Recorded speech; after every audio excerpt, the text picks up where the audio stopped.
실제 그 자존감 향상시키거나 자존감의 어떤 검사지 같은 게 있어요. 쿠퍼 스미스라는 그 학자가 만든 그런 검사지를 통해서도 우리가 이제 자존감 검사를 하거든요. 근데 실제 그런 자존감이라는 게 딱 정해져 있는 어떤 걸로 누군가가 높다, 낮다. 그래서 낮아서 문제가 있다. 이거를 자존감 검사를 하는 저조차도 의문이 많아요. 왜냐하면 사람은 그날 혹은 며칠간의 어떤 사건들 이걸 통해서도 자존감이라는 게 유동적으로 이렇게 업앤다운이 있는 거지 뭔가 기계처럼 이렇게 자존감도 정해져 있지 않거든요. 그 사람들이 갖고 있는 개념 자체가 오해가 되게 많아서 아마 이 질문을 하는 것 같아요. 실제로 그 자존감의 용어가 언제 생겼냐면은 1892년도에 생겼어요. 실제로 130년이 안 된 거죠. 어찌 보면은 윌리엄 제임스라는 미국 심리학자를 좀 심리학의 아버지라 불러요. 근데 그 사람이 실제 처음으로 이런 self-esteem, 스스로를 존중해야 된다라는 자존감이라는, 한국말로 하면 자존감이라는 용어를 처음 개념을 도입했어요. 근데 그 당시에는 자존감을 공식으로 했었어. 공식으로. 그게 뭐냐면은 자신 첫 번째는 목표를 정해요. 근데 그 목표의 나누기, 목표에다가 나누기를 뭘 하냐면은 자신의 열망, 자신은 얼마까지 나는 이걸 이루고 싶다라는 욕구. 그래서 자존감 이꼴 성취 목표 나누기 무슨 자기 욕구 이걸 했어요. 그러면 이걸 공식으로 했을 때 그 당시에 그 윌리엄 제임스 그분이 그 심리학자가 이 해법으로 내놓은 거는 자존감을 높이려면 어떻게 되냐? 그럼 그 나누기 두 개 한 항목을 건드면 돼요. 처음에 정해놓은 목표치를 낮춰라. 그럼 자존감 높아간다. 그렇게 했고, 두 번째는 목표치는 높여놨는데 또 자존감 높일 수 있냐? 목표가 크지만 네가 바라는 그 열망, 네가 이루고자 하는 개인적 욕구를 낮춰라. 그러면 이제 자존감 높아진다. 사실 맞는 얘기잖아요. 근데 그런 어떤 회사에 들어가서 뭔가 어떤 내가 일하는 장소에 들어가서 학원 강사하면은 학원 일을 하면서 뭔가 내가 사실 시간을 쓰고 강의를 하고 희생을 하는 거잖아요. 근데 그런 외부적 요소로 자존감 올리는 게 아니고 자꾸 트렌드가 그거하고 다 떠나서 너 자신의 행복은 왜 안 따져?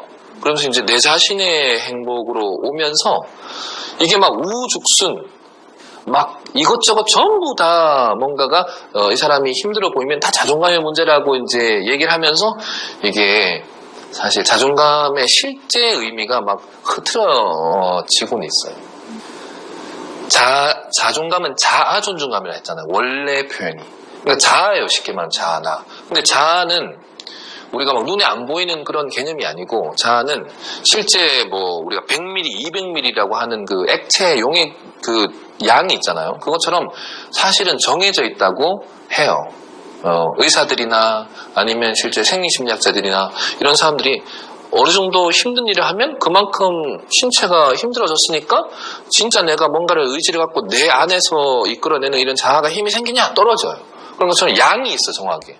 그러면은 밖에 나가서 일을 70을 했다. 그럼 집에 들어오면 30밖에 못 써요. 자, 이런 그 정양, 자고갈이라는 이 용어를 따졌을 때 학원에서 너무 많은 그 에너지, 과도하게 에너지를 많이 사실 쓰면 집에 돌아오거나 나 혼자 있는 시간에서 실제로 나를 지탱하는 힘이 부족해요. 떨어져. 그래서 스트레스도가 높을 수밖에 없어요. 그러면 이제 지혜롭게 하려면 그 학원 강사분들의 실제 이 그 자존감 문제의 핵심은 어느 정도 강의 스킬이 올라가고 어느 정도 학원 생활을 했으면은 조금 좀 과도한 어떤 욕심이나 이런 부분이 조금은 버려져야 되겠죠. 학생들하고 가르칠 때도 어찌 보면은 나만의 어떤 욕심이 강한 분이 있고 나만의 열정이 강하신 분이 있어요. 특히 아이들 성향이나 그 성격을 따지지 않고 내가 막 잘 가르치니까 내가 이런 설명을 많이 잘하니까 하면서 막 설명하는데 실제 아이들 성향은 하나도 따지지 않고 하시는 분들 많아요. 그래서 그런 분들은 오히려 그런 나만의 열정이나 나만의 생각을 좀 빼고 오히려 아이들한테 맞춰서 내가 정확하게 가르쳐주는 그런 지혜가 생겨야 되죠. 그러면은 나는 자아고갈이 덜 돼요. 아이들하고 굳이 그런 싸움을 많이 할 필요가 없거든요. 나는 잘 가르치는데 니들은 왜 안 들어? 뭐 이렇게 화가 날 필요가 없어요. 그러면은 자아고갈이 덜 되겠죠. 한 30, 40만 써도 되는 거예요. 근데 나머지 진짜 많은 한 60, 70을 집에 들어와서 혼자 있을 때도 멀쩡해. 굳이 막 이상한 거 안 보게 되고 혼자 있을 때 뭔가 답답하지 않고 외롭다 이렇게 안 되는 거예요. 이해되시죠? 그래서 자존감을 향상시키는 거는 나 혼자 있을 때에 진짜 자아 힘을 많이 가지려 하는 핵심이기 때문에 오히려 강의할 때의 지혜가 많이 늘어나야 돼요. 그래서 강의력은 어느 정도 갖췄으면 이제 학생들마다의 성격을 잘 파악할 수 있는 그런 이제 강의법으로 좀 하시는 게 좀 좋지 않을까라는 생각을 합니다. 짧은 생각입니다.